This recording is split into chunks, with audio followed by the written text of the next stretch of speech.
பிலிப்பியர் 3:14 தான் வாக்குத்தத்தங்களை எடுத்தாங்க.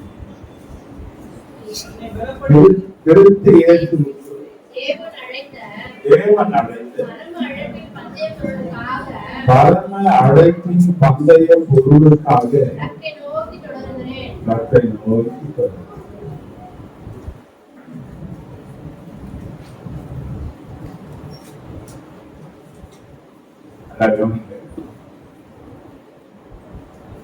இது ஒரு எச்சரிக்கையின் சத்தமாக தேவன் கொடுத்த வாக்குத்தத்தம்.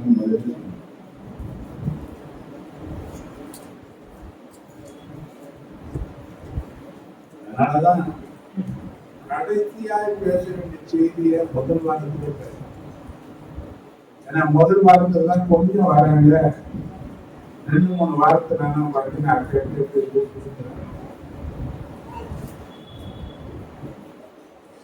சொல்ல வேண்டிய சத்தியத்தை சொல்லணும்ன்ற காரியத்துக்காக என்ன பண்ண,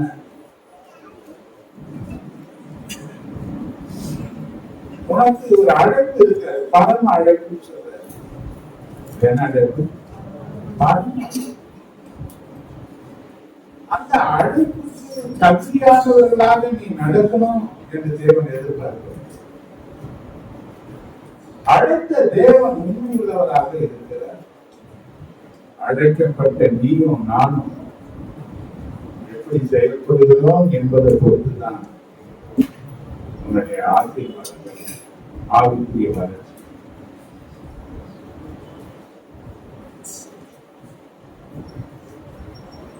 கூட வசனம் கிடைக்கக்கூடாத ஒரு பஞ்சகாலம் வரப்போகுது.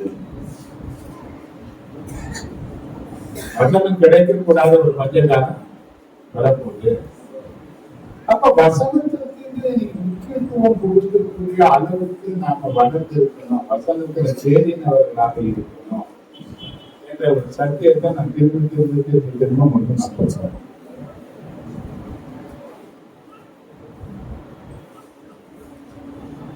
வார்த்தையை கவனிக்க, பிள்ளைங்க ஒருத்தர் சேரவிடாது.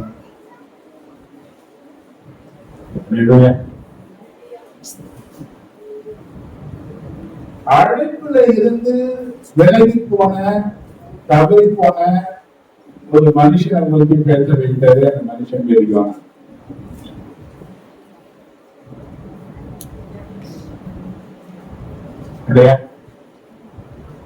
அந்த அழைப்புல இருந்து அவன் விலகி தேவ சமூகத்தை விட்டு விலகி போன பிறகு உடனே ஆரம்பிக்கிறது பிரச்சனை. யோனாவுக்கு மட்டுமல்ல,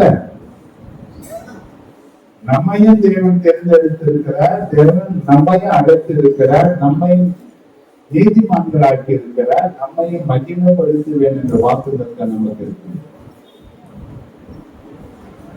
அழைத்திருக்கிற தேவன் உண்மையுள்ளவராக இருந்த போது அழைக்கப்பட்டிருக்கிறேன், ஒரு நோக்கத்திற்காக அழைக்கப்பட்டிருக்கிறேன் என்ற சத்தியம் நான் பொதுவாக சொல்லக்கூடிய காரியங்களை நீங்க சரியா கவனிக்கணும். ஏதோ சபைக்கு வந்து போவது நல்லதுதான், ஆனா எதற்காக நல்லது?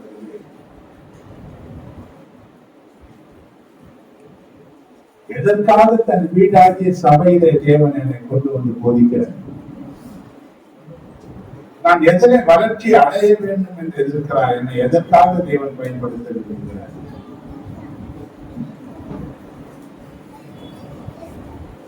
இதை நாம அழிச்சாதான் அழைப்பு நிறைய பேருடைய வாழ்க்கையில பிரச்சனை, நஷ்டம், இழப்பு, ஒன்று போனா ஒண்ணு, பலவிதமான கடமை, பற்பல விதமான சமாதானம் கேள்வி, பல சூழல் வாழ்க்கையில் எப்படி பார்த்தீங்கன்னா நம்ம இன்னைக்கு நிறைய பேர் என்ன சொல்றாங்க, அந்த பிரச்சனை மத்தியில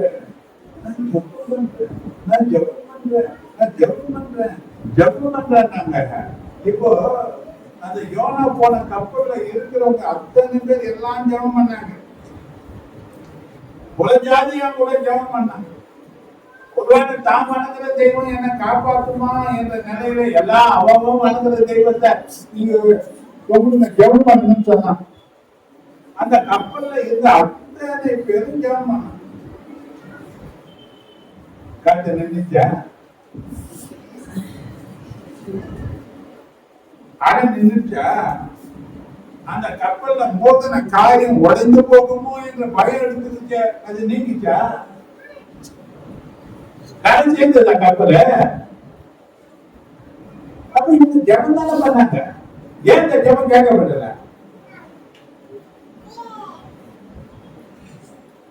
நான் சொல்ற ஒரு காரியம், ஏதாவது பிரச்சனை வந்தா நான் ஜபம் பண்ணதான் செய்யறேன், நான் ஜபம் பண்ணதான் செய்யறேன், நான் ஜபம் பண்ணதான் செய்யறேன். ஜபம் கேட்கப்பட்டதா? ஏன் கேட்கிறேன்? அந்த காத்து அனுப்புறதை காட்டுறது. அது அனுப்புறது யாரு? போறாங்க, படகுல போறாங்க, ஏற்று அந்த படகுல இருக்கிறாரு, நித்திரையா இருக்கிறாரு. ஒரு பெரிய அலை எழும்புது, சுழற்காற்று எழும்புது, அந்த படகுல வந்து தண்ணி விழுது, படகு முடிவு போகக்கூடிய ஒரு நிலை உண்டாகுது. இப்ப இயேசுவை எழுப்புறாங்க, இயேசுவை அகற்றாரு, அது நின்று போச்சு. ஏன்னா அது தேவனால் அனுப்பப்பட்டதல்ல, அது சாத்தானால் அனுப்பப்பட்டது.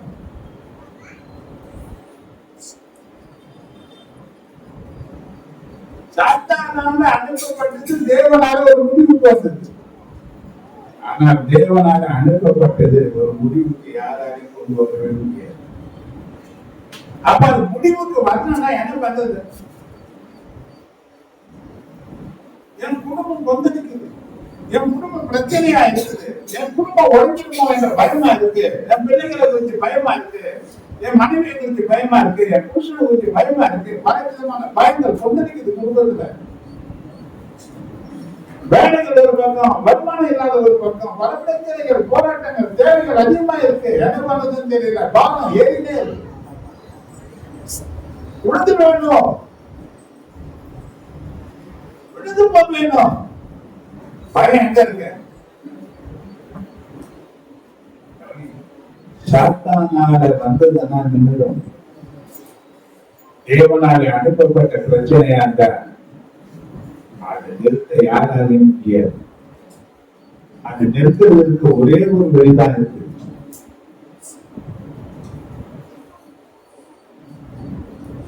எதுல இருந்து நீ வருகிறாயோ, எந்த அழைப்புக்கு மாறாக நீ நடக்கிறாயோ, என்ன நோக்கத்திற்காக தேவன் உன்னை மீட்டெடுத்தாரோ அந்த நோக்கத்தை அறிந்து மீண்டுமாக அந்த தானத்திற்கு நீ வந்தாலே ஒழிய உன் பிரச்சனை ஓய. இத தெளிவா சொல்ல. அதனால்தான் கடைசி வாரத்தை இந்த 2-3 வாரங்களை பேச வார்த்தையில முதல் வாரத்தில் பேசினா ஏன்னா எல்லாரும் கேட்கணும் என்ற ஒரு நோக்கத்திற்காக இந்த செய்தியை நான் பேசுறேன். இன்னைக்கு கொஞ்சம் யோசனை பண்ணி பாருங்க. ஜாண்டியான மனசு இருக்கிறோம், பல விதமான பலவீனங்கள், ஒரு பக்கம் பிசாசு கிரியைகள், பல போராட்டங்கள் இன்னைக்கு வரைக்கும் நம்ம தாக்கினே இருக்கு. எப்ப முடிவு வரணும்? எப்ப வர முடியும்? தேவன் அழைத்த அழைப்பில நீ சரியா வரும்போது இந்த பிரச்சனைகள் முடிவுறாங்க. அது வரையில் என்ன பண்ண முடியாது. வாழ்க்கையில இவன் நினைவிற்கு போகாமலே இருந்தவன் தர்ஷிச்சுக்கு ஓடி போனான். பிரச்சனை வந்த போது கூட கேட்டாங்க, நான் என்ன செய்யணும்? இந்த காற்று அமர்ந்து போகணும், இந்த புயல் நிற்கணும், இதுக்கு நான் என்ன செய்யணும்னு கேட்கிறாங்க. அவன் சொல்றான், இதை தூக்கி கடலை போ. என்ன சொல்லியிருந்தாங்க? நான் நினைவேற்கு போகணும். நான் எங்க போக வேண்டிய ஆளு? நான் தேவ சமூகத்துக்கு விலகி நான் தர்ஷிச்சுக்கு போற மாதிரி இந்த வண்டியில ஏறிட்டேன். நான் எங்க போனா இந்த பிரச்சனை தீர்த்துறேன். ஆனா அது சொல்லவே அதனுடைய விளைவுதான் 3 நாள் மீறி வயிற்றுல என்ன பண்ண எங்கதான் அறிவு வருது. சில பேருக்கு எப்படிதான், அதாவது நுங்கு எடுப்பாங்க, எப்படி தெரியுமா எடுப்பாங்க? அப்படி எடுத்தாதான் அப்படி பண்ணி அதான் நம்ம ஆளுநருக்கு எப்ப வருது அறிவு. சாதாரண சில பிரச்சனைகள் வந்தா நம்ம ஆளுநருக்கு அறிவே வருது கிடையாது. நான் ஒரு விஷயத்தவன், தேவனால தெரிந்து கொள்ளப்பட்டவன், முன்குறிக்கப்பட்டவன், உலக தோற்றத்திற்கு அறியப்பட்டு இருக்கிறவன், இந்த காலத்துல பிறப்பேன் என்று சொல்லி தேவன் என்னை எழுதி வச்சிருக்கிறாரு. என்னை குறித்து ஒரு திட்டங்கள் அவர் கையில இருக்கு. நான் செய்யற பொறுப்பான வேலைகள் எனக்கு இருக்கு. அதை என்ன நன்றி ஒப்பு கொடுத்து இருக்கிறாரு. அந்த காரியத்தை நான் தான் செய்யணும். அதை எதிர்பார்க்க நீ சரியா நடக்கிறவனும் கருத்துக்கு கவலையே கிடையாது. உங்க பிரச்சனையே கிடையாது.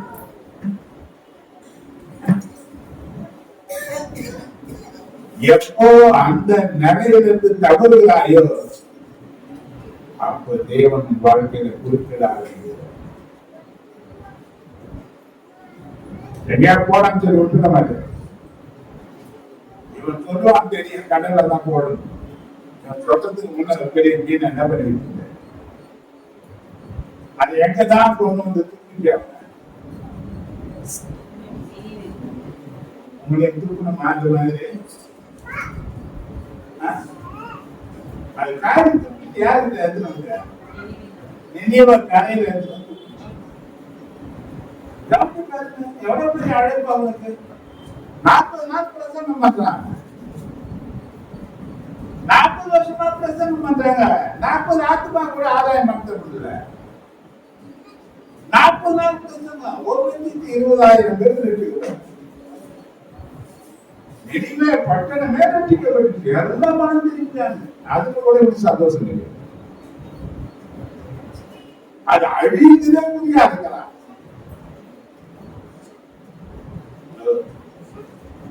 தேவன் உன்னை எதற்காக தெரிந்து கொண்டாலும் அந்த காரியத்தை நான் செய்யணும். நான் பல நிலையில யோசனை பண்ணியிருக்கேன். யோகாவுக்கு ஆரம்பிச்சியா? யாரும் ஒன்றும் தெரியாது, வல்லவர் தானே. ஆனா உன்னை முன்குறிப்பிட்டாங்க. ஒண்ணுதாங்க செய்யவில்லை. எங்க போனாலும் உங்களை, ஏன்னா அப்படி ஓடி மாற்றணும்னா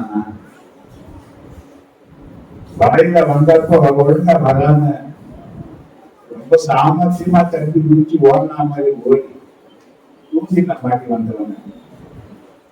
அதனால தான் நான் சொல்றேன், அந்த வேதனை எனக்கு தெரியும். நீ எங்க போனாலும் கரைக்கு தான் வரும். ஆனா அது வரதுல வித்தியாசம் இருக்கு. மலையில வந்தா எல்லாரோட கும்பல்ல வந்து படிக்கணும். நீ தூக்கில வந்து ஐயோ அம்மா கட்டிங்களா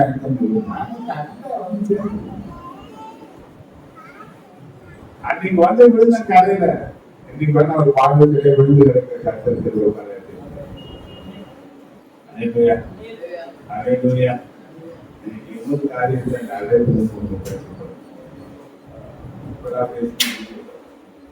ஒரு கேள்வி, எதற்காக தேவன்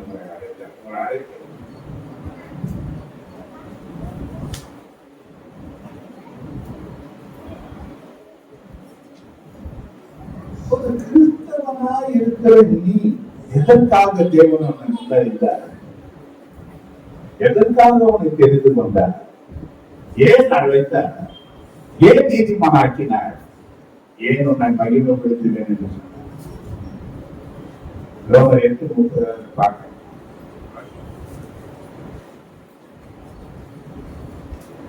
எவர்களை முன்குறித்தாரோ அவர்களை அழைத்தும் இருக்கிறார். எவர்களை அழைத்தாரோ அவர்களை நீதிமான்களும் ஆக்கியிருக்கிறார். எவர்களை நீதிமானாக்கினாரோ அவர்களை மகிமைப்படுத்தியிருக்கிறார்.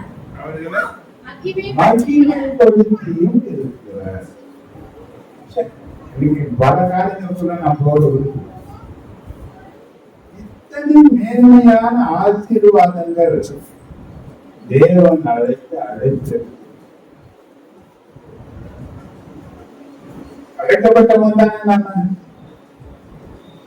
தெரிந்து கொள்ளப்பட்டவன் தானே. அதாவது சொல்றது யோவான் 15:16, நீங்கள் என்ன தெரிந்து கொள்வது?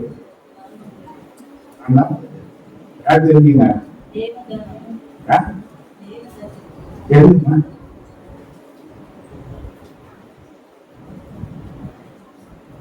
எது? 2-3 பேனை வச்சிருக்க. எதுக்கு 2-3 பேனா வாங்கிங்க?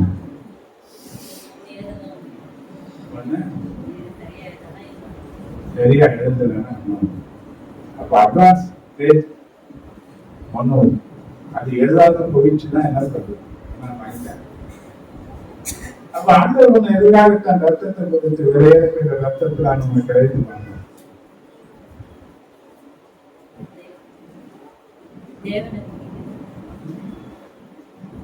அது இல்லையே.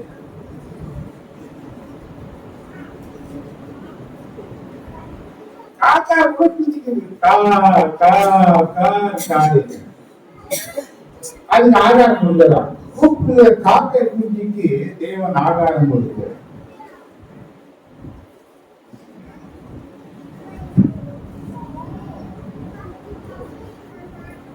அதை விட மேலான ஒன்றான்னு சொன்னார். அப்ப என்ன காரியத்திற்காக உங்களை அழைத்திருப்பாரு கொஞ்சம் யோசனை பண்ணுங்க. ஒரு 5 காரியத்தை உனக்கு காண்பித்து நான் சொல்லுறேன். இடத்துக்கு போறேன், பல ஜனங்களை சந்திக்கிறேன், அவங்க கேள்வி கேட்கும் போதெல்லாம் உண்மைங்கிறாங்க. ஆனா சக அதை விட மோசமான நிலையில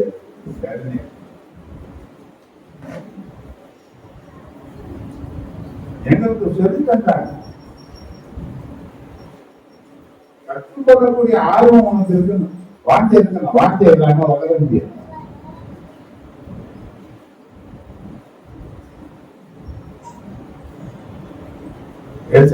நம்ம கல்வி பேசுறது அது கொஞ்சம் ஃபேமிலியா முழுக்கா நன்னா அவனை மென்னுட்டு எடுத்து ஒரு வட்டி கட்டினா அந்த அளவுக்கு பற்றி அந்த அளவுக்கு நல்லது. குருக்காவை சக்தியா போறவங்க நன்னாங்க. அப்படி வசனத்தை என்ன பண்ணணும், இருக்கிற சாரனா எழுதணும். அந்த அளவுக்கு வசனத்தை நீ என்ன பண்ணணும், அர்த்த போட்டு நீங்க நம்ம என்ன பண்ணல வசனத்தை. இப்ப பார்த்தனா இப்ப என்ன நோக்கம், எதற்காக தேவன் தெரிந்து கொண்டாரு, எதற்காக நீ பருவம் போகிற என்னதான் செய்யப்படுங்க.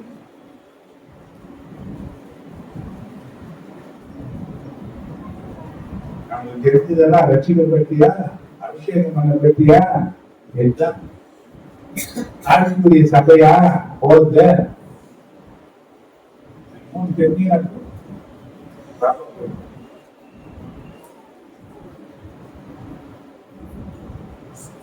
ஒரு பொருள் வாங்கும் போது நம்ம தெரிஞ்சுதான் வாங்கணும். அது எவ்வளவு பணம் கொடுக்குறோங்கிறது அந்த பொருளின் ஒத்த பார்த்துதான் அதுக்கு பணத்தை கொடுக்குற. நம்ம சொல்லுவாங்க ஒரு சட்டு வந்து 2000 ரூபாய்க்கு எடுத்துக்கிட்டு நானும் சட்டு வாங்கலாம், 40 ரூபா வாங்க. அது ஒர்த்து அது முக்கியம். நான் பாருங்க எதை பார்க்கறது இல்லை. அப்போ உனக்கு விலையேற்பட்ட ரத்தம், விலை மதிக்க முடியாத ரத்தம் உனக்கு விலையா கொடுத்து வாங்கி இருக்கிறாரு. உன் ஒர்த்து எப்படியாப்பட்டது, உன் ஒர்த்து எப்படியாப்பட்டது, ஒர்த்து எப்படியாப்பட்டது. நீ ஒர்த்தான ஆள்தானா இல்ல வாப்ளஸ் ஆன? வாப்ளஸ் ஆனதுக்கு தான் விலையேற்பட்ட ரத்தத்தை சிந்தினாரா, ஒர்த்தான ஆள் சிந்தினாரா? நீ ஒர்த்தா வாப்ளஸ்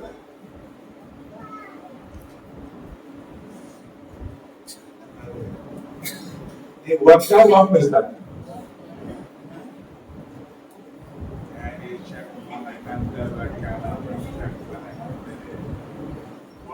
தான் சொல்லிட்டு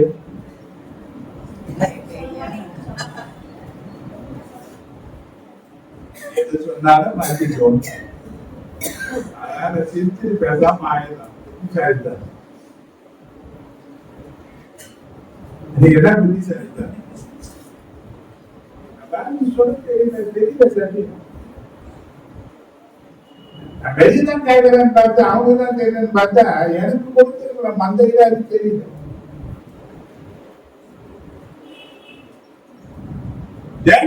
சொன்ன ஆசீர்வாதத்தை சொல்ல போற. எதற்காக நீ அழைக்கப்பட்டிருக்கிற அந்த அழைப்பை நீ தெரிஞ்சுக்கினீங்கன்னா அது ஒண்ணு மேன்மையான ஆசீர்வாதத்துல கொண்டு வந்து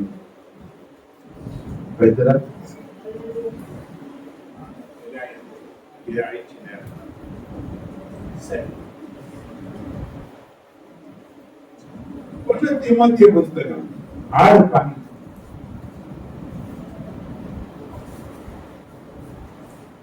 விசுவாசத்தின் நல்ல போராட்டத்தை போராடு. விசுவாசத்தின் நல்ல போராட்டத்தை போராடு. நித்திய ஜீவனை பற்றிக்கொள். நித்திய ஜீவனை பற்றிக்கொள். அதற்காகவே நீ அழைக்கப்பட்டாய். அதற்காகவே நீ அழைக்கப்பட்டாய். எதற்காக அழைக்கப்பட்டாய்? நித்திய ஜீவனை அந்த நித்திய ஜீவனை பற்றிக் கொள்வதற்கு ஒரு போராட்டம் இருக்கு. அது நல்ல போராட்டம். இது என்ன போராட்டம்? இப்ப கிறிஸ்தவுக்கு நான் படக்கூடிய எல்லா பிரச்சனைகளையும் நான் எதிர்கொள்கிற எல்லா காரியமும் அது எனக்கு நல்லது.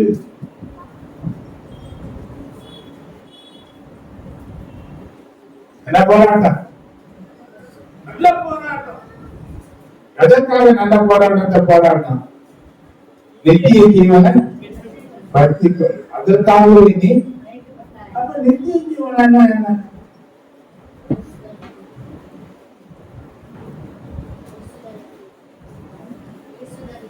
இயேசுதான் நித்திய ஜீவன். யாரை பற்றிக் கொள்வதற்காக அழைக்கப்பட்டார்? அவர் யாரா இருந்தார்னா வார்த்தையாக இருந்தார். எந்த அளவுக்கு இந்த வேத வசனங்களை அறிந்து கொள்கிறாயோ அது இயேசுவை அறிந்து கொள்வதற்கு சமானம். அதனால்தான் கொலோசியர் 1:28 எந்த மனுஷனையும் கிறிஸ்து இயேசுவுக்குள் தேறினவனாக நிறுத்தபடிக்கு நாங்கள் அவரையே அறிவிக்கிறோம் என்று சொல்லுவோம்.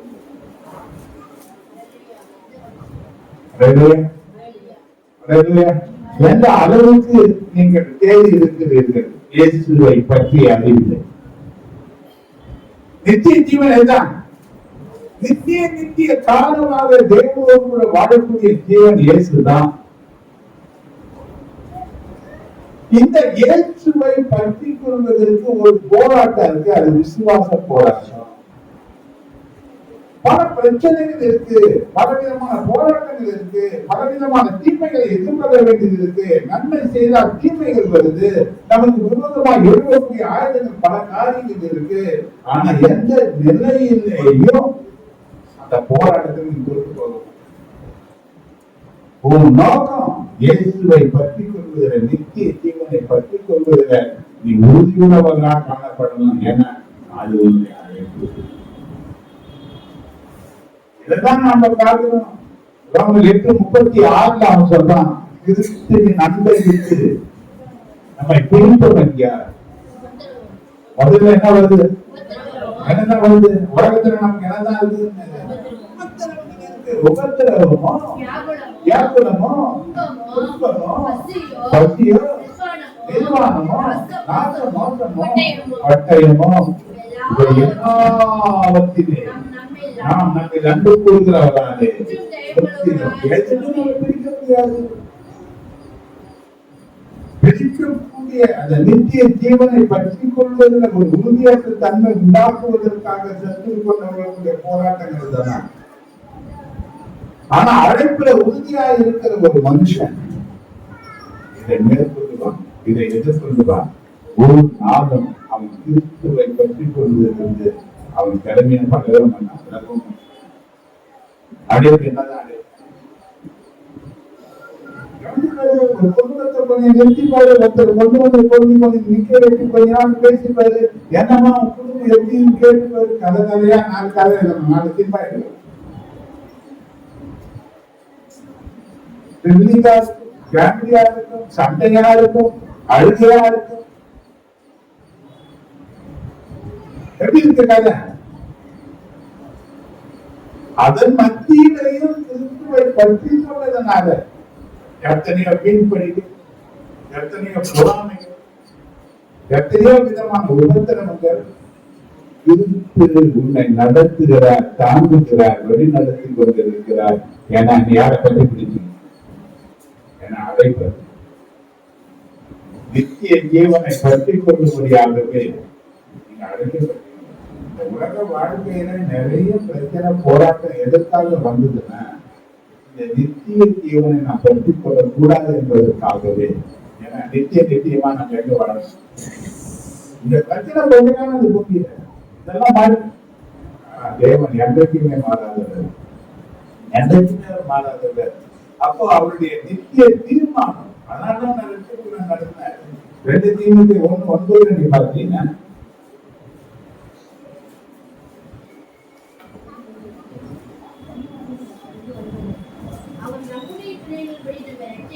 அவர் நம்முடைய கிரியைகளின்படி நம்மளை ரட்சிக்காமல் நம்முடைய தீர்மானத்தின்படி ஆதி காலம் முதல் கிறிஸ்து இயேசுவுக்குள் நமக்கு அருளப்பட்ட கிருபையின்படி நம்மை ரட்சித்து பரிசுத்த அழைப்பினாலே அழைத்தார். தீர்மானம் தேவனுடைய. இது எந்த மனுஷனுடைய சப்போர்ட் இல்லை. யாரு தீர்மானித்தார்? ஆதி காலத்தில் கிறிஸ்து இயேசுவுக்குள் அளிக்கப்பட்ட கிருபையின்படியே உன்னை ரட்சித்தார். உன்னை தேவன் அழைத்தார். அந்த அழைப்புல அடுத்தவங்களுடைய சப்போர்ட் கிடையவே கிடையாது. தேவனுடைய தீர்மானம் அது நிச்சயமானதாக இருக்கு. அப்ப தேவனாலே நான் தீர்மானிக்கப்பட்டு, தேவனால நிர்ணயிக்கப்பட்டு, தேவனால அழைக்கப்பட்ட எனக்கு ஒரு காரியத்தை சொன்னார். நித்திய ஜீவனை பற்றிக் கொள்வதற்காகவே நீ அழைக்கப்பட்டிருக்கிறார். நித்திய ஜீவனுக்கு தெரியும். ஒன்றாம் மெய்தேவனாகிய உண்மையும் இது அனுப்பினவராகிய இயேசுவை அறிவதே நித்திய. வேதம் அவரை அறிவித்துக் கொண்டே இருக்கு. வேத வசனங்கள் அவர் யார் என்பதை சொல்லிக் கொண்டே இருக்கு. அவருடைய குணாதிசயங்கள் எத்தனையோ காரியங்கள் நமக்கு வெளிப்படுத்திக் கொண்டே இருக்கு. அப்ப இதை அறிய அறிய அறிய அறிய நாம தேவன் என்ன பண்ணி கொண்டிருக்கிறோம்? புரிந்து கொள்கிறோம். முதல் காரியம், நித்திய ஜீவனை பெற்றுக் கொள்வதற்காக நீ அழைக்கப்பட்டார். முதல் அழைப்பு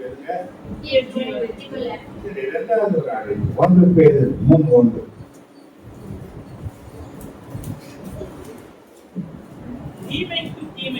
தீமைக்கு தீமையும் உதாசீனத்திற்கு உதாசீனத்தையும் சரி கட்டாமல் அதற்கு பதிலாக நீங்கள் ஆசீர்வாதத்தை சுதந்திரித்துக் கொள்ளும்படி அழைக்கப்பட்டவர்களுக்கு அறிந்து ஆசீர்வதியுங்கள். இரண்டாவது அழைப்பு என்னங்க? ஆசீர்வாதத்தை சுதந்திரித்துக் கொள்ளும்படியான அழைப்பு. நமக்கு என்ன அழைப்பு இருந்தாரு? அப்ப ஆசீர்வாதத்தை சுதந்திரித்துக் கொள்ள வேண்டுமானால் மற்றவர்களை ஆசீர்வதிக்கிறவர்களாக நீயே நானும் இருக்கணும். அவன் செய்த பிரகாரம் நான் செய்ய முடியாது. தீமைக்கு தீமையும் உதாசீனத்திற்கு உதாசீனத்தையும் சரியாக முடியாது. அதற்கு பதிலாக நீங்கள் ஆசீர்வாதத்தை சுதந்திரித்துக் கொள்ளும்படி அழைக்கப்பட்டவர்கள் என்று அறிந்து, ஆசீர்வாதம் வேணும்னா ஆசீர்வாதத்தை வேறு. ஆனா நமக்கு என்ன பண்ண முடியல? வைராக்கியம், தானம், அகத்தை, இதெல்லாம் நம்ம உள்ள நிறைய.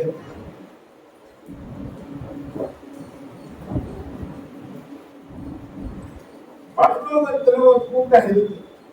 பரலோகத்துல அதுல போற ஜனங்கள்லாம் யாரும் பார்த்தீங்கன்னா எல்லாம் மன்னிப்பை பெற்றவர்கள் தான், மன்னிக்கப்பட்டவர்கள் தான், மன்னிப்பை கொடுத்தவர்கள் தான் இங்க இருக்கிறார். மன்னிக்கப்படாத எவனும் வரணும். நாம யாரு? மன்னிக்கப்பட்டவர்களா, மன்னிப்பை கொடுத்தவர்கள். 2 பேர் தான். 2 பேர்ல என்ன நிறுத்தினாங்க? ஆசீர்வாதத்தை சுதந்திரிக்கும்படியே தேவன் அழைச்சி இருக்கிறார். எப்படி இருக்கணும்? எப்படி இருக்கணும்? அப்ப ஆசீர்வாதமா இருக்கணும்னா மற்றவர் ஆசீர்வாதம், மற்றவர் என்ன பண்ண, மற்றவர் என்ன பண்ண. ஒரு காரியத்தை சொல்றாரு. ஒரு வீட்டுக்கு போகும்போது அந்த வீட்டுக்கு சமாதான வழக்குகள் கூறுது. அந்த சமாதானத்தின் ஆசீர்வாதத்திற்குரியவா அந்த வீட்டுக்குள்ள இருந்தா அது அவனால ஒரு சங்கம், இல்லைன்னா அது உங்ககிட்டே தெரிவிக்குவாங்க.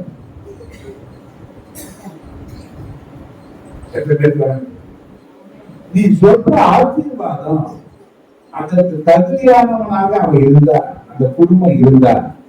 நீ சொன்ன ஆசீர்வாதம் அம்மா, அதற்கு சொன்ன ஆசீர்வாதத்திற்கு தகுதி அற்றவனாக அவன் இருக்கான். அந்த ஆசீர்வாதம்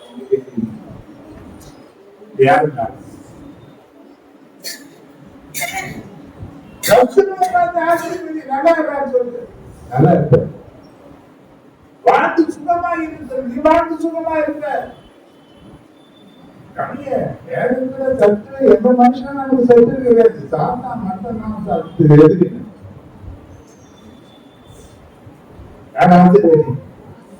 நீ நிறைய பேர் ஆசீர்வாதத்தை எதிர்பார்க்கிறாங்க, ஆனா மத்தவங்க ஆசீர்வதிக்க தவிர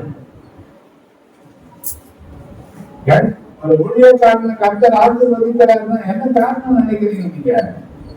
அவன் எல்லாரையும் ஆசீர்வதிக்கிறார். வந்தவன் யாரா இருந்தாலும் அவங்க என்ன பண்றான், அவன் ஆசீர்வதிக்கதான் செய்யறான். எத்தனை கஷ்டங்கள் பிரச்சனைகள் இருந்த போதிலும் கூட அவன் ஊரு நாடு கூட பட்டினியாக அவன் தேவைகளில கர்த்தர் அவன் விட்டுவிடுறதே கிடையாது. அவன் தேவைகளுக்கெல்லாம் அவர் எல்லாவற்றுக்கும் எல்லாவற்றாக இருந்து அவன் வெளிநடத்தி அந்த ஆண்டவர் தான் சொல்றாரு, நீ ஆசீர்வாதத்தை அழைக்கும்படியாக அழைக்கப்பட்ட அழைப்பு பெற்றவர்கள் அந்த ஆசீர்வாதத்தை சுதந்திரத்துக் கொள்ள வேண்டுமானால் நீங்க மற்றவங்க ஆசீர்வாதம். ரெண்டாவது என்ன இருக்கு? கலாத்தியர் 5:15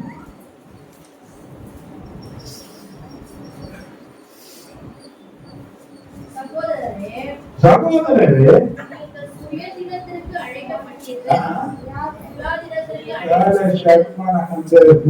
தமிழா பேசுறீங்க,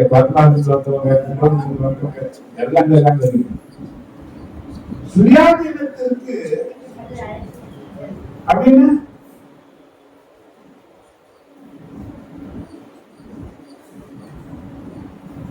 இந்தியாவில் தமிழ் எல்லாம் எழுதி வச்சாங்க. எப்படி படிச்சு எனக்கு லோக்கல் தமிழே பிரச்சனை இல்லையா? சுயாதீனம் எதற்கும் அடிமைப்படாத ஒரு வாழ்க்கைக்காக தேவன் என்னை அழைத்து. நான் எதுக்கு அடிமை?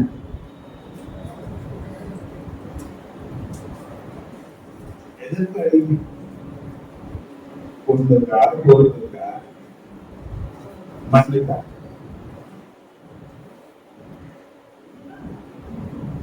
எதுக்குமே அடிமை? மனுஷனுக்கா? வேதம் சொல்லுது, கிரயத்திற்கு கொல்லப்பட்டிருக்கிற மனுஷனுக்கு அடிமைகளாகாது.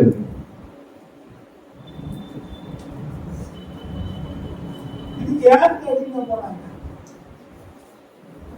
இந்த அடிமைதனத்தை முகத்தினத்துக்காக நம்ம எப்படி செய்வது?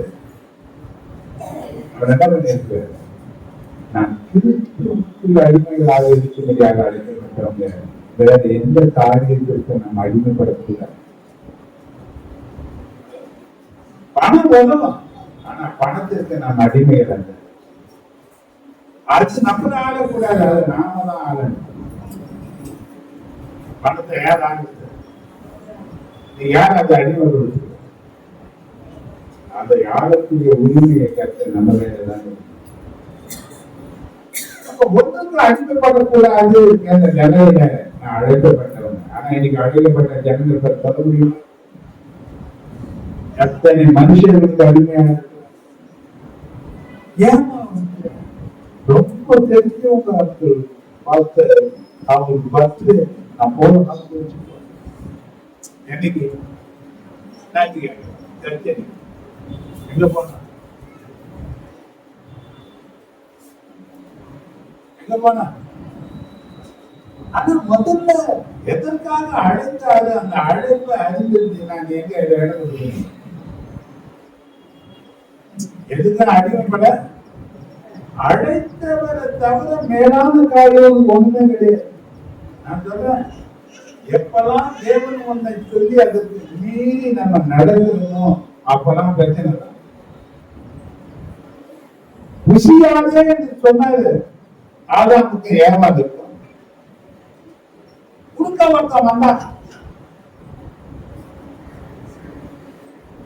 நீங்கள் சாகவே சாகுவதில்லை, ருசிக்கிற நாள். அவர் சொன்னார், ருசிக்கிற நாளிலே சாகவே சாவீர்கள். இப்போ எது நமக்கு பிடிக்குது?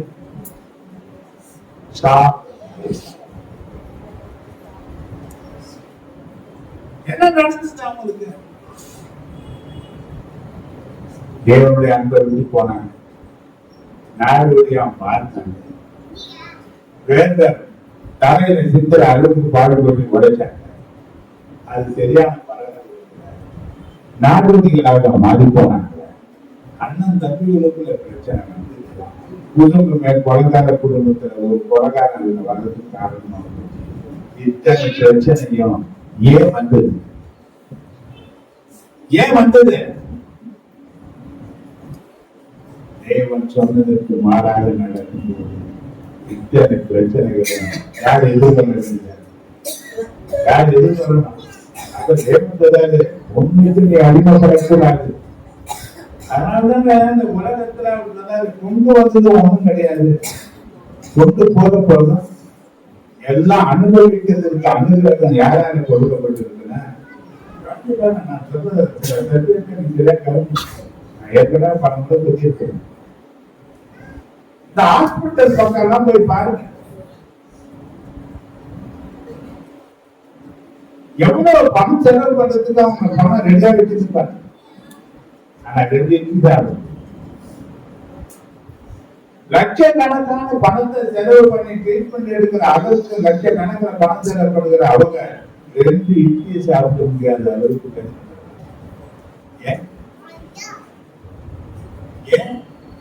அதை அனுபவிக்க அனுபவம் யாரு கொடுத்ததான் அதை அனுபவிக்க முடியும். தேவன் கொடுத்தாரு ஒழிய அந்த அனுபவம் அனுபவிக்கிற அனுபவம் அனுகிரகம் கிடைக்கவே கிடைக்காது. எவ்வளவு பணம் இருக்கு, செலவு பண்றாங்க, பாயிண்ட் பணம் வச்சிருக்கிறாங்க, அவங்க விரும்பினது என்ன பண்ண முடியல, சாப்பிட்டு இந்த ஏன்னா எல்லாவற்றுக்கும் தேவனுடைய அனுகிரகம். சாப்பாட்டுக்கோ மனுஷனுக்கோ ஒரு பொருளுக்கோ ஒரு பணத்துக்கோ ஒரு நகைக்கோ நீங்க அனுபவப்பட்டு போகாத. இன்னைக்கு தவறான நிச்சயம் ஆதி இருக்கு, என்ன பண்ணாத, ஒரு சரீரத்தை அடிமைப்படுத்தாத. ஒண்ணுக்கு அடிமைப்படுத்தப்படாதபடிக்கு ஒரு சுயாதீனமான வாழ்க்கைக்காக தேவன் உன்னையும் என்னையும் அழைக்கிறது. ஆசீர்வாதம் என்னங்க, அழைப்பனுங்க. சரியா பாருங்க, திருமணம் ஆகிறதுக்கு முன்ன லவ் பண்ற ஆளுங்க நான் பார்க்கிறது தெரியாம வேண்டாமா, ஏமா சரி பண்ணாதுமா, வேண்டாமா, நான் மாட்டிடுவாங்க. யார மாட்டிடுவாரா? தேவனே சொல்லாது, வானாமா விட்டுது, அதெல்லாம் மாற்ற முடியாது. இவங்க யாரு சொல்லுவாங்க, மாறிடுவான். இவங்க மாற்ற மாட்டாங்க, இவங்க மாறி. யார மாற்ற போனவங்க யாரு மாறினாங்க? ஏன் மாறினாங்க? தேவனுடைய அழைப்புக்கு விரோதமா போனாங்க இவங்க. சுயாதீனமாக எதுக்கு அழைக்கப்பட்டவங்க? நன்மை எதுக்கு தேவன் அறிவார். நன்மை எல்லாம் ஒரு கைவிட்டு தான் வருதுன்னு யாருக்கும் 1:17 சொல்லப்பட்டிருக்கு. அவரை எல்லாம நன்மை கொண்டு உங்க வாழ்க்கையை வருவதற்கு வழியே கிடையாது. உனக்கு கொடுக்கிற மனைவி நன்மையானவர்கள் என்று சொல்லி சொல்ல வேண்டுமானா தேவனாக கொடுக்கப்பட்டதா இருக்கும்.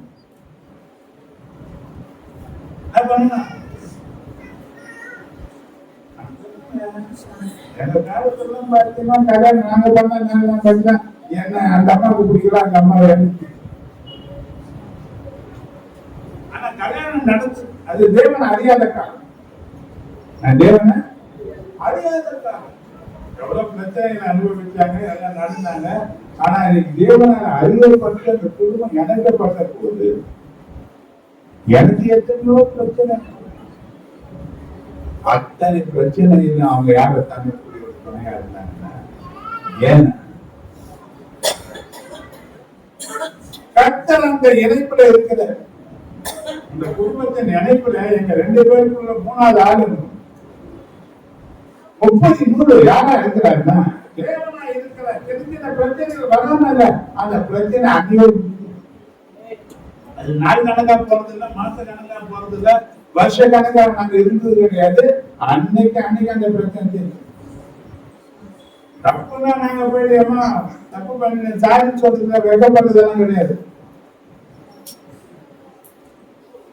எந்த காரியத்துக்கும் அடிமைப்படக்கூடாது என்பது தேவனுடைய வார்த்தை. அழைப்பு என்ன அழைப்பு? வேலை செய்யணும்னு சொன்னது ஆண்டவர். வேலை செய்யணும், வேலை செய்ய மனசு இல்லாம சாப்பிடக்கூடாதுன்னு சொன்னது ஆண்டவர் தான். இன்னைக்கு வேலை தேவை எதுக்கு? நம்ம வாழணும், வருமானம் வேணும். அதுக்கு என்ன வேணும்? கடன் வேணும். கடன் வேலை செய்யலையா? அந்த கடன் யாரு தான் தர? அவர் சொல்றாரு, உபாகம் 8:17 என்ன சொல்றாரு?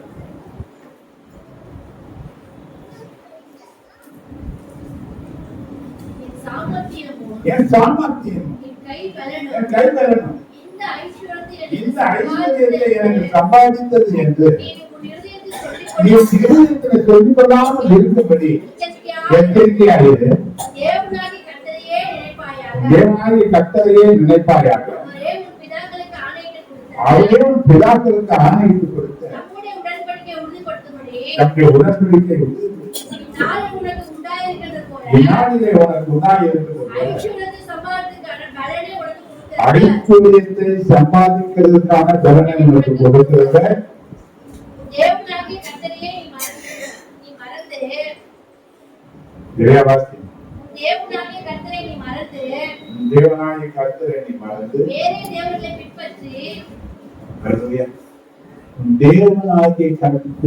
நினைப்பாயாக. யாரை மறக்க கூடாது. வேலை வேலை வேலை வேலை வேலை வேலை வேலைக்கு அடிமையாக யாரை மறக்க கூடாது. யாரை மறக்க கூடாது. வேலை செய்யணும்னு சொன்னது அவர் தான். வேலை செய்யறதுக்கு பலன் கொடுத்தது அவர் தான். அதுக்கேற்ற ஞானம் தந்துவது அவர் தான். மனுஷ கண்கள் டைம் காட்சி தருவது அவர் தான். ஆனா அந்த வேலையை நீ தெய்வமாக்கி யாரை மறந்துடக்கூடாது. எதற்கு நீ அடிமைப்படக்கூடாது. அது நீ வாழ்வதற்காக தேவன் வைத்த ஒரு வழி. எதற்கு அடிமை படக்கூடாது.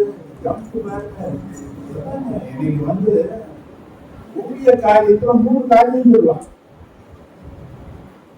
முதல் காரியம் நாம தான் வேலை பார்த்துக்கலாம். ஆனா முதல்ல பார்க்காத ஆள் நாம பார்த்துக்க மாட்டோம். சரியா? மத்தவங்க தேவைகளை பார்ப்போம், மத்தவங்களை வாங்கி கொடுக்க பார்ப்போம், மத்தவங்களை திருப்தியா வச்சுக்க பார்ப்போம், அவங்க இது பண்ணாங்க. ஆனா நாம சாப்பிட முதல்ல யார் அவசியம்? தேவனுடைய ஊழியத்திற்கும் தேவனுடைய ராஜ்யத்திற்கும் யார் முக்கியம்? நீ முக்கியம். 2வது குடும்பம் முக்கியம். 2வது 3வது ஊழியம். இந்த 3 நிலை தெரியாத ஊழியம் ஆசீர்வாதம். ஆனா 2 காரியத்துக்கு நம்ம என்ன பண்ணல. 2 காரியத்துக்கு ஒரு காரியத்துக்கு முதல் காரியத்தை நம்மளை பற்றி கவனிக்கிறது நம்ம தெரியாது. பண்ண மாட்டேன். பசியா இருக்கும், அங்க போய் நிற்போம். ஒரு டீ சாங்க, ஒரு டீ, ஒரு சமோசா, ஒரு பஜ்ஜி, ஒரு வடை, ஏதாவது ஒன்று தின்னு அந்த 4 மணி வரை 3 மணி வரை எங்க ஓடும். அந்த நேரம் கிடைக்கக்கூடிய நிலையில ஏதாவது ஒண்ணு பார்த்துட்டாங்க. அந்த நேரத்துக்கு கிடைக்காது. நேரத்துக்கு நம்ம தெரியாதா உடம்பு நல்லதான் இருக்குங்க. ஆனா நம்ம வீட்டுக்கு நன்றி வராது. ஏன்னா நமக்கு எது தெரியாது. நமக்கு நாம் முக்கியத்துவம் இல்லை. ஆனா நம்மை நாமே அடிமைப்படுத்திக் கொள்ளக்கூடாது. ஒன்று 2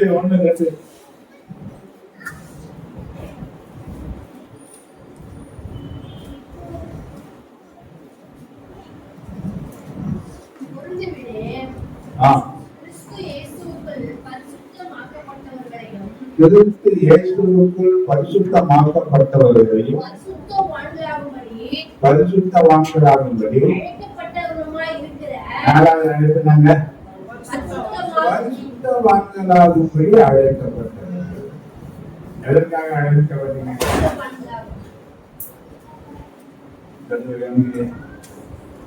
சொன்ன நித்திய ஜீவனை பற்றி கொள்ளும்படியாக அழைக்கப்பட்டிருக்கிற அழைப்பு. இரண்டாவது, ஆசீர்வாதத்தை சுதந்திரித்துக் கொள்ளும்படியான அழைப்பு. மூணாவது, எதற்கு அடிமைப்படாத நிலையில வாழக்கூடிய அழைப்பு.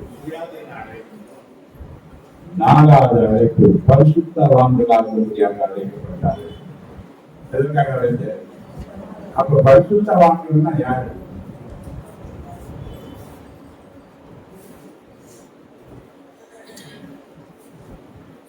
யார் பரிசுத்தவான்கள் என்றால்? எல்லாம் எல்கேஜி பசங்களுக்கு சொல்லி கொடுக்கிற பாடங்கள்.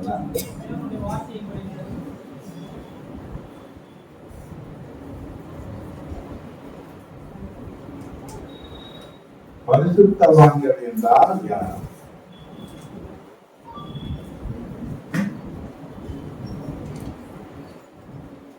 பரிசுத்தவான்களுக்கு இங்கிலீஷ் கோட் பேரு செப்பரேட்டட். பிரித்து எடுக்கப்பட்டவர்கள். யாருக்காக? யாருக்காக?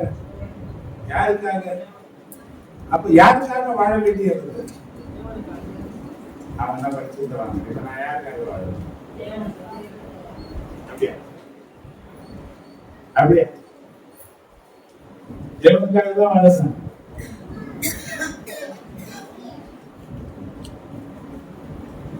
எல்லாம் கற்றுப்பாங்க அவங்க பண்ணுவது.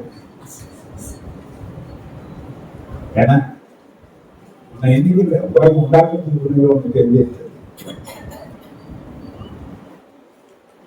பல நிலையான பிரச்சனைகள், தேவ ஆசீர்வாதங்கள் என் வாழ்க்கையில அனுபவிக்க முடியாது போறதுக்கு காரணம் என்கிட்ட தான் இருக்கு. தப்பு எங்க இருக்கு? என்கிட்ட தான் இருக்கு. அதான் நான் சரி பண்ணணும்.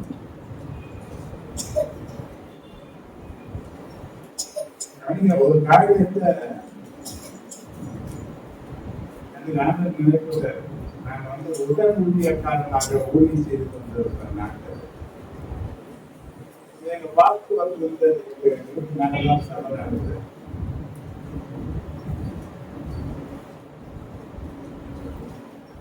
ஒரு அதிகார பிரேயர், ஒரு கிறிஸ்துமஸ் ஆராதனை நினைக்கிறேன். அன்னைக்கு நைட் பிரேயர் நடந்து போயிட்டு 1 மணிக்கு போயிட்டு காலையில 5 மணிக்கு பிரேயருக்கு வரணும். எத்தனை மணிக்கு பிரேயருக்கு வரணும்? காலையில 5 மணிக்கு வரணும். படுத்துட்டு அன்னைக்கு கொஞ்ச நேரத்துக்கு 5 மணிக்கு போறது. எத்தனை மணிக்கு வரும்?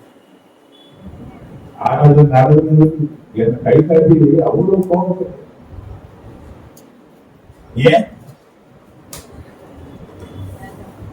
பொருட்சின் கையில கொடுக்கப்பட்டது. பொறுப்பா இருக்க வேண்டிய நாள் அங்க 1/2 மணி நேரம் காலதாமதம் ஆனதுனால அத்தனை கோபம் அவருக்கு வந்து. அன்னைக்கு பார்த்தீங்கன்னா நிறைய ஜனங்கள் கூட இல்லை, ஓரளவு ஜனம் தான். அப்படி இருந்தும் கூட அப்படிதான் இருக்கு. உனக்கு எப்படி தூக்கம் வந்து, உனக்கு எப்படி வரும் தூக்கம்? அப்ப தேவ பயம் இல்லையா? தேவனை குறித்து ஒரு நடுக்கதியா உனக்கு? அப்ப நீ இதற்காக பிரித்தெடுக்கப்பட்டவன் தானே.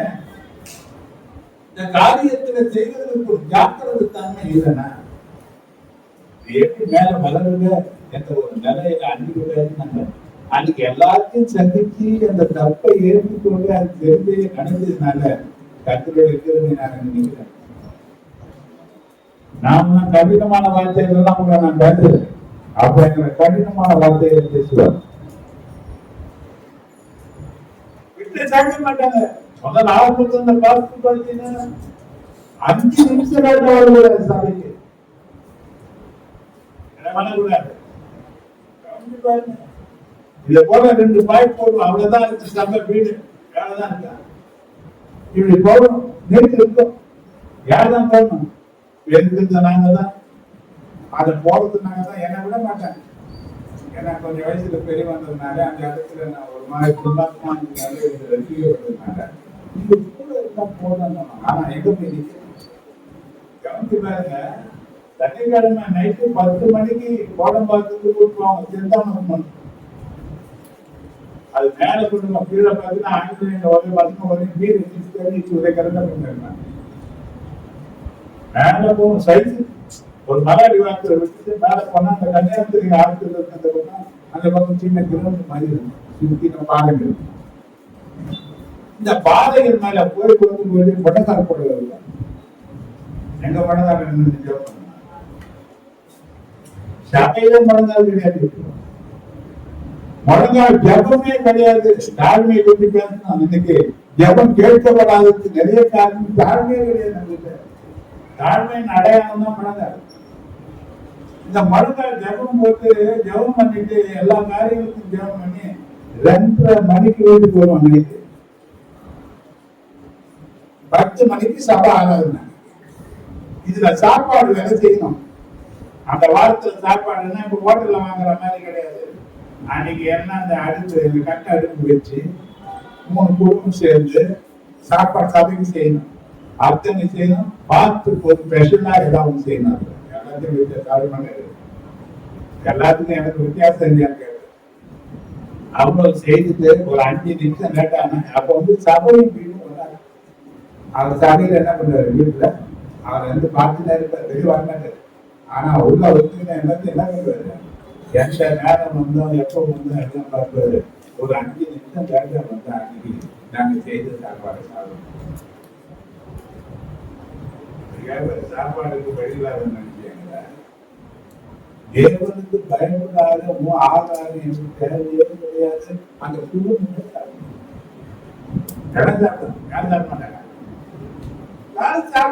ஒரு ஊழியக்காரன் சாப்பிடலன்னா மனசு கஷ்டமாயிடும், வேதனை ஆயிடும்.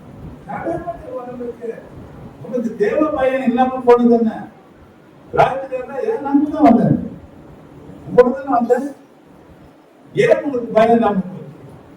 அப்ப நேரம் இந்த நேரத்துக்கு நீ ஆயத்தமாயி வந்திருக்கிற நேரம் நீ எங்க ஜெபம் பண்ணிருக்க? நீ அப்ப நேரம் வந்து உட்காரத்துக்கு என்ன இருக்க? நீ ஆயத்தம் இல்லாத வந்தீங்கன்னா எப்படி தேவனுடைய வார்த்தையை நீ பெற்றுக்கொள்வ?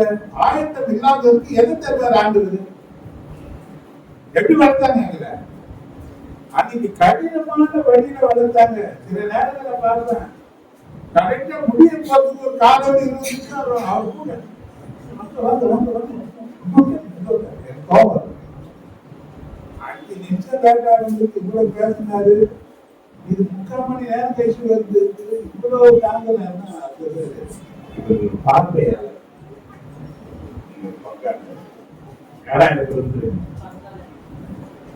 நீ யாரா இருக்க விரும்புற? அவன் இருமா நாளைக்கு போயிடுவான். நீ என்னைக்குமே இருக்க வேண்டிய ஆளு. நீ யாரா இருக்கணும்? நீ பிரித்தெடுக்கப்பட்டவனா இருக்கணும். தேவனுக்காக வாழக்கூடிய அர்ப்பணித்த அந்த அர்ப்பணிப்புள்ளவனா நீ இருக்கணும். இதுல எந்த மாற்றமும் உனக்குள்ள இருக்கக்கூடாது.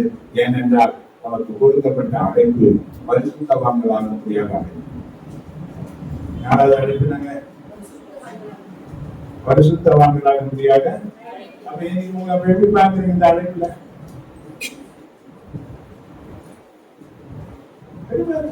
இங்கதான் உட்காருங்க, இங்கதான் தாளாக்குறீங்க, இங்கதான் தட்டி கூட்டம் வைக்கிறீங்க, இங்கதான் பண்றீங்க. அது கிடையாது. விலையில எல்லாம் வளருங்க. இந்த கடைசி நாட்களில குழந்தைகள் மேல கூட பரிசுத்த ஆவியானவர் இறங்கக்கூடிய ஒரு காலம் இது.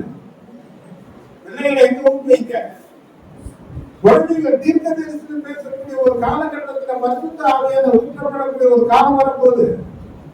இன்னைக்கு வாலிப பிள்ளைகள் மேல, டீனேஜ் பிள்ளைகள் மேல, சின்ன பிள்ளைகள் மேல கற்புடைய ஆவியானவர் அசைவாடக்கூடிய காலம் வருது. பிள்ளைகளை ஆயத்தப்படுத்துங்க. பிள்ளைகளை என்ன பண்ணுங்க? ஆயத்தப்படுத்துங்க, உற்சாகப்படுத்துங்க. அந்த பிள்ளைகளோட பேசுங்க. அந்த பிள்ளைகளோட பேசி நல்ல நிலையில சேர்த்துங்க. இப்படி ஆயத்தப்படுத்துங்க. ஏனென்றால் பிள்ளைகள் கர்த்தருடைய கரத்தில் அலங்காரமான கிரீடமாக மாற வேண்டும். அனுகூலமான பிள்ளைகளாக போய்விடக்கூடாது. ஏன்னா யாருக்காக பிடித்திருக்கப்பட்டவர்? கர்த்தருக்காக பிடித்திருக்கப்பட்ட அந்த அழைப்பு நமக்கு இருக்கு. அதனால நம்ம குடும்பத்திற்கு நாம் உத்தரவாதிகளாக இருப்பது. 5வது இன்னொரு அழைப்பு 1:1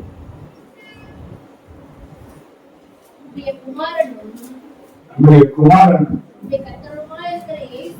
நம்முடைய கர்த்தராய் இருக்கிற இயேசு கிறிஸ்துவுடைய ஐக்கியமாய் இருப்பதற்கு ஐக்கியமாய் இருப்பதற்கு உங்களை அழைத்த தேவன் உண்மை உள்ளவர். நீங்க ஐக்கியம் யார் வருவது? நம்ம ஐக்கியம் யாரு?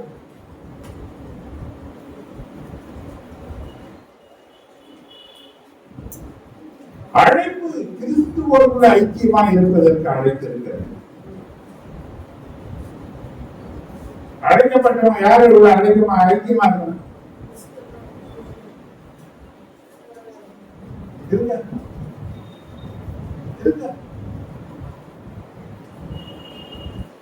ராஜேந்திரன் 11ஆம் அதிகாரம் 1-2 வசனத்தை வருது.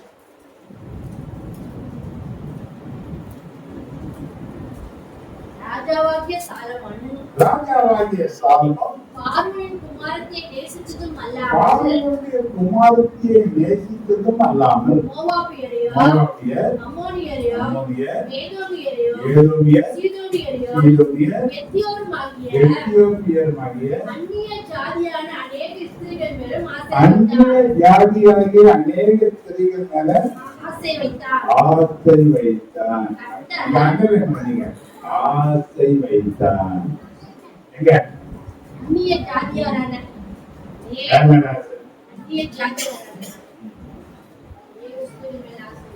சரி 9ஆம் வசனத்தை வாசி பாருங்க. ஆகையால் இஸ்ரவேலின் தேவனாகிய கர்த்தர் சாலமோனுக்கு 2 வருஷம் தரிசனமாகி அந்நிய தேவர்களை பின்பற்ற வேண்டாம் என்று கட்டளைக்கு இருந்தும் அவன் கர்த்தரை விட்டு தன் இதயத்தை திருப்பி ஏன் திருப்பினா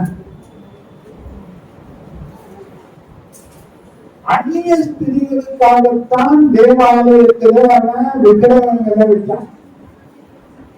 ஒவ்வொரு பொண்டாட்டிக்கு ஆசைப்பட்ட மாதிரி அவங்களுக்கு வணங்குற ஒவ்வொரு தெய்வத்தையும் என்ன பண்ணிட்டாங்க? ஆண்டவர் சொல்லி 2 விஷயம் அவனுக்கு தரிசனமாகி பேசினா கூட அவன் தன் இருதயத்தை என்ன பண்ணிட்டான்? ஆண்டவர் ஏன் இப்ப ஐக்கியம் எங்க போயிட்டு தேவாலயத்தை கட்டினோம்னா மேலதான் தேவாலயத்தை கட்டணும் இல்லையா? தேவ ஜனங்களை விசாரிக்கிறதுக்கு ஞானத்தை தேவனிடத்தை கேட்டு பெற்றுக் கொண்டார். கேட்காத ஐஸ்வர்யத்தையும் செல்வத்தையும் அளவில்லாமல் பெற்றுக் கொண்டவர். இவன் காலத்துல யுத்தங்கள் இல்லாமல் சமாதான புருஷன் என்று அழைக்கப்பட்டவன். இத்தனை மேன்மையான ஆசீர்வாதங்களை பெற்றுக் கொண்ட இவன் கர்த்தருடைய ஐக்கியமா இருந்தானா? ஏன் இல்லை?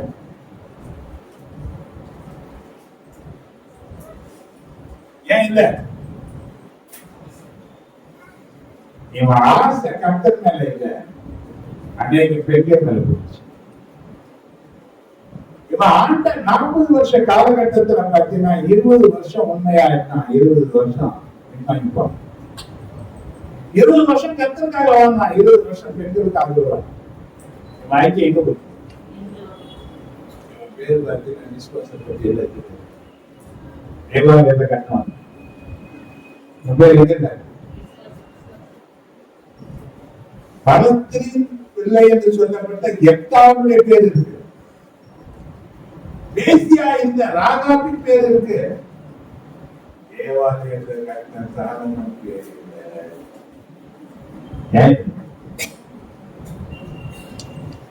ஏன் இல்ல? இவன் ஐக்கியம் எங்க போயிடுச்சு?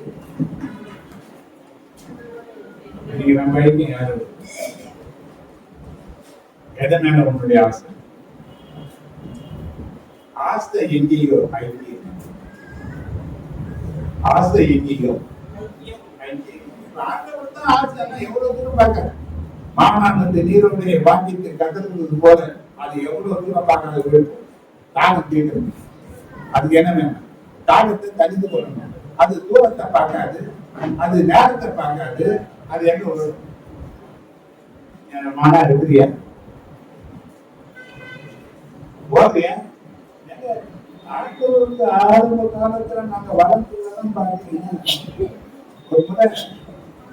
பட்டாபிராம பேசுற ரகத்துக்கு எவ்வளவு பேசுது. அப்ப கல்வி பகவான் என்ற ஒரு ஃபேமஸ் அந்த காலகட்டம் பேசுற வார்த்தையை கேட்கணும். ஒரு வார்த்தையை பயிரை போறதுக்கு காசு இல்லை, வண்டி சாட்டிக்கான சரியா காசு, 3 பேர் சைக்கிள். அப்ப பங்கேன் போறதுக்கு 4 நாள் எங்க போனோம்? 3 மணி நேரம் சைக்கிள் போயிடுச்சு. எங்க போனோம்? அங்க மீட்டிங் எல்லாம் போயிடுச்சு. காத்திருந்து ஜெபம் பண்ணி வீட்டுக்கு வந்து சேர்ந்து எது போனோம்? ஏன் இன்னொரு முறை பார்த்தீங்கன்னா இந்த இன்னும் பார்த்தீங்கன்னா சில ஊழியக்காரங்க ராஜாமணி எழுதிட்டு இருக்கிறது வந்து தெளிவாக்கும் அந்த ஸ்டேடியத்துல மீட்டிங் நடத்துறேன். இது போறோம், 3 பேர் போவோம். மழை கொட்டு காரணம் எல்லாம் ஒரு பக்கம் செதுறி ஓடி போயிட்டாங்க. நாங்க மட்டும் அந்த டிராபிக் அவர்கள் ரயில்வே வச்சு எங்க இருக்கிறோம். அன்னைக்கு ரெஸ்பான்ஸ் ஒரு வார்த்தை சொன்னேன். பள்ளியில இருக்கிற 3 பேர் போல நீங்க இருக்கிறீங்க. இந்த மழை நேரம் உண்டாக எந்த சேரும் பாதிக்காது, கர்த்தருடைய வல்லமை நாள் நீங்க நிரப்பப்படுவீங்கன்னு சொல்லிட்டு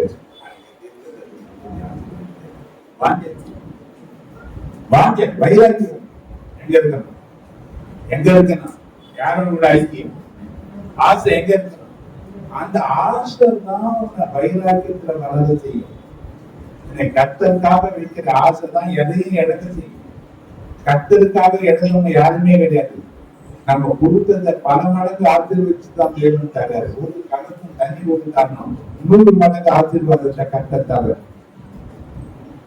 ஆசை எதையாவது செய்யணும், எதையாவது கொடுக்கணும், எதையாவது பண்ணணும். ஏன்னா தேவ ராஜ்யத்துக்காக. எல்லாம் எதுக்காக?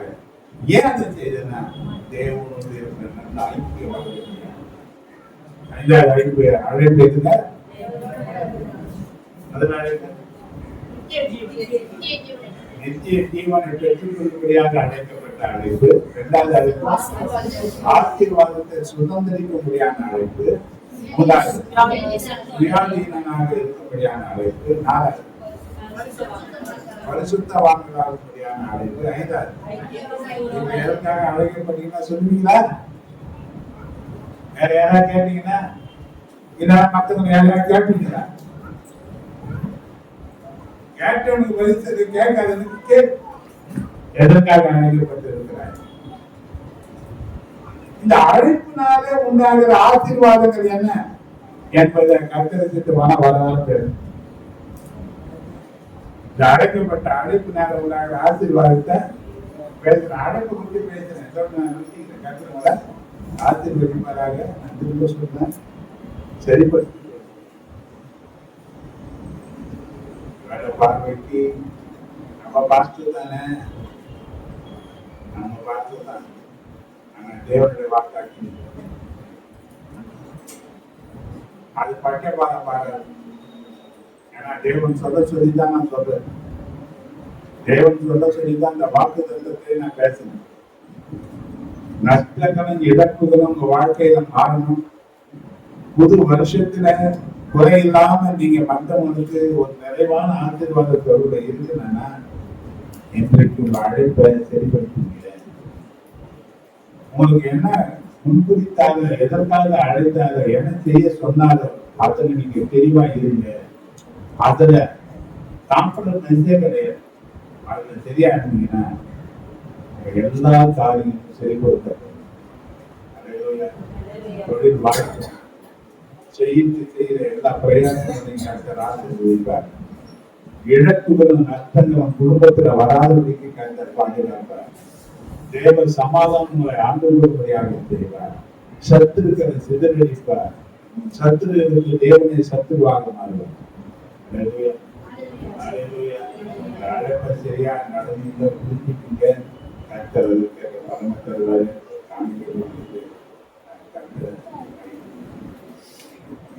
நாம் பார்க்கலாம்.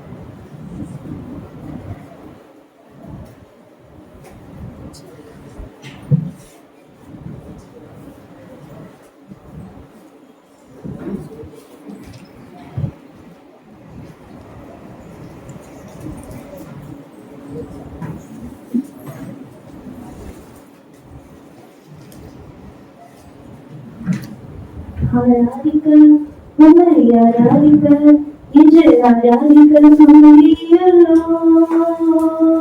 போற்றுமையா நிரப்புமையா உன்னத பரலோக அபிஷேகத்தால் உன்னத பரலோக அபிஷேகத்தால் ஆராதிக்க உம்மை ஆராதிக்க இன்று ஆராதிக்க சொல்லியுள்ளோம்.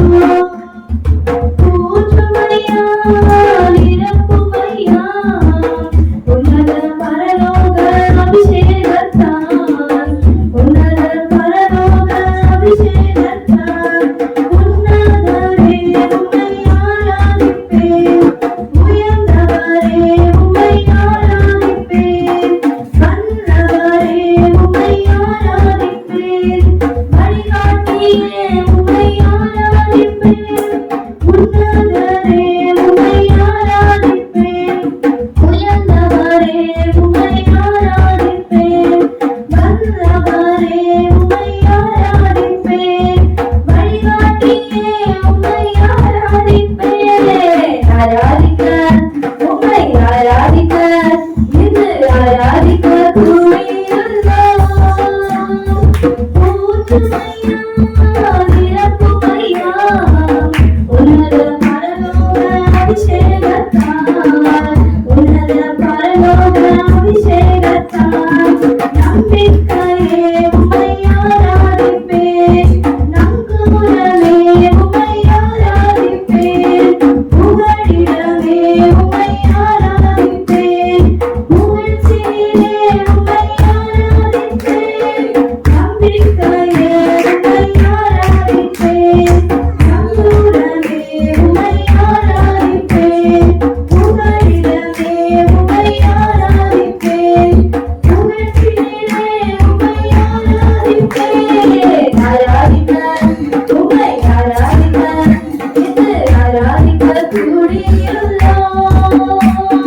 போற்றுமையா நிரப்புமையா உன்னத பரலோக அபிஷேகத்தால் உன்னத பரலோக அபிஷேகத்தால் அற்புதமே உம்மை ஆராதிப்பேன் அடைக்கலமே உம்மை ஆராதிப்பேன் பரிசுத்தரே உம்மை ஆராதிப்பேன் பரிகாரியே உம்மை ஆராதிப்பேன் அற்புதரே உம்மை ஆராதிப்பேன் அடைக்கலமே உம்மை ஆராதிப்பேன் பரிசுத்தரே உம்மை ஆராதிப்பேன் பரிகாரியே உம்மை ஆராதிப்பேன். ஆராதிக்க உம்மை ஆராதிக்க இன்று ஆராதிக்க கூடியுள்ளோம். போற்றுமையா நிரப்புமையா உன்னத பரலோக அபிஷேகத்தால் உன்னத பரலோக அபிஷேகத்தால் ஆராதிக்க உம்மை ஆராதிக்க இன்று ஆராதிக்க கூடியுள்ளோம். போற்றுமையா நிரப்புமையா உன்னத பரலோக அபிஷேகத்தால் உன்னத பரலோக அபிஷேகத்தால் ஒரு காரியம் சொல்ல மாட்டேன். 3 சேர் வாங்கி இருக்கிறாங்க. அவங்க வந்து 1000 ரூபாய் கொடுத்தாங்க. நிறுத்தி போட்டு எவ்வளவு சேர்? 2400 ரூபாய் ஆச்சு. 2400 ரூபாய் 3 சேர். ஒரு சேர் 800 ரூபாய். 850 ரூபாய் 800 கொடுத்தாங்க. 324. அந்த 3 சேர் தான் 2 பேர் வாங்கி கொடுத்துருக்காங்க. இவங்க தேவைகள் குடும்பத்தை கர்த்தர் ஆசீர்வதிக்கும்படியாக நிறைய சூத்திரம் சூத்திரம். கர்த்தருடைய சந்தோஷத்தில் இருக்கும்படியாக செய்த இந்த காரியங்களை கர்த்தர் நினைவு கூறுவாராக. இன்னைக்கு டிஃபன் நரேஷ் நான். இவன் வந்து இன்னைக்கு நரேஷ் கவனிங்க. ஒண்ணா வாங்க. செலவு பண்ணாத குடும்பங்கள் யாருமே கிடையாது. முதல்ல ஒரு ஆள் எடுத்துக்கிட்டாங்க, 2-3 பேர் எடுத்துக்கிறான்னு சொல்றோம். தாராளமாக பேசி நான் பண்ணுங்க, சரிங்க. ஏன்னா முதல்ல இந்த மாதிரி எனக்கு குறைவா தான் இருக்கிறாங்க, தாராளமா செய்யலாம். அது கர்த்தருடைய சமூகத்தில் நிற்கிற காரியம், அதனுடைய பலன் நடிகருடைய சோதரமான இவங்களை கைது செய்கிற பிரயாசங்களை கர்த்தர் ஆசீர்வதிக்கும்படியாக சந்ததிகள் நீதிமான சந்ததியாக எல்லாவற்றிலும் வளர்ந்து நடிகருடைய கொடுத்த காணிக்கைகளுக்காக நடிகருடைய அன்னைக்கு குடிக்கு மனித தெரிந்து விடுமுறை நன்றாக அடைந்து போட முடியாது. நடிகர்களுடைய ஆத்மாவே கர்த்தரை முழுவதுமே பரிசுத்தமான ஆத்மாவே கர்த்தரை சொல்லு. கர்த்தர் செய்த சகல உபகாரங்களை மறவாது. நம்முடைய கர்த்தராகி ஏற்றுவதை பிதாவாகிய தேவனுடைய அன்பு பரிசுத்த ஆவியானுடைய ஐக்கியமும் ஆசீர்வாதங்களும் பாதுகாப்பும் பராமரிப்பும் வழிநடத்துவதும் நம் அனைவரோடு ஒவ்வொரு பரிசுத்தவான்களோடும் வந்திருக்கிறோம், அனைவரு குடும்பங்களோடும் வராத போன ஜனங்களோடும் என்று நீடித்து கிடைத்திருக்கிறார். ஆமென். ஹல்லேலூயா. வாழ்த்து